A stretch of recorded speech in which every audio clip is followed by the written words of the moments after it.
রাজনৈতিক সংকটে টালমাটাল থাইল্যান্ডের প্রধানমন্ত্রী হলেন দেশটির দ্বিতীয় বৃহত্তম রাজনৈতিক দল ভুম জাই থাই পার্টির প্রেসিডেন্ট অনুতিন চার্নভিরাকুল। আজ দেশটির পার্লামেন্টে এমপিদের ভোটে প্রধানমন্ত্রী হিসেবে নির্বাচিত হয়েছেন তিনি। গত সপ্তাহে আদালতের রায়ে সাবেক প্রধানমন্ত্রী পেতংতান সিনাওয়াত্রা পদচ্যুতির পর ৫৮ বছর বয়সী এর রাজনীতিক তার স্থলাভিষিক্ত হলেন।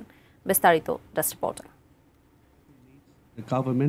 প্রধানমন্ত্রী হওয়ার পথে অনুতিন চার্নভিরাকুলের প্রধান প্রতিদ্বন্দ্বী ছিলেন থাইল্যান্ডের বৃহত্তম রাজনৈতিক দল পিউ থাই পার্টির জ্যেষ্ঠ ও প্রভাবশালী নেতা চিকাসেম নিতিসিরি।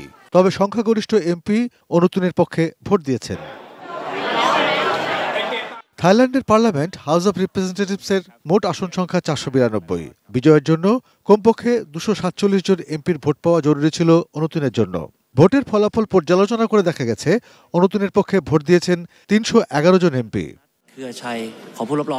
অনুতিনের ভুম জাই থাই পার্টি সিনাওয়াত্রাদের দল ফিউ থাই নেতৃত্বাধীন জোট থেকে সরে এসে পার্লামেন্টে পর্যাপ্ত সমর্থন জোগাড় করে প্রধানমন্ত্রী পদ নিশ্চিত করে।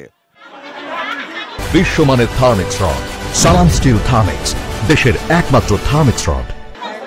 তবে থাইল্যান্ডের জন্য অনিশ্চয়তা এখনো কাটেনি।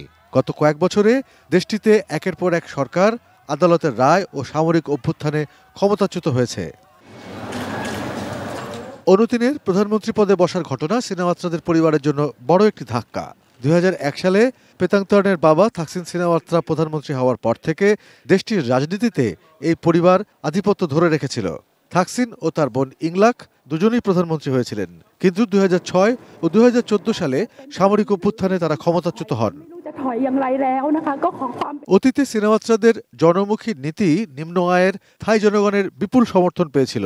তবে এসব নীতি ব্যাংককের রক্ষণশীল রাজতন্ত্রী অভিজাতদের সঙ্গে তাদের সংঘাত বাড়ায়।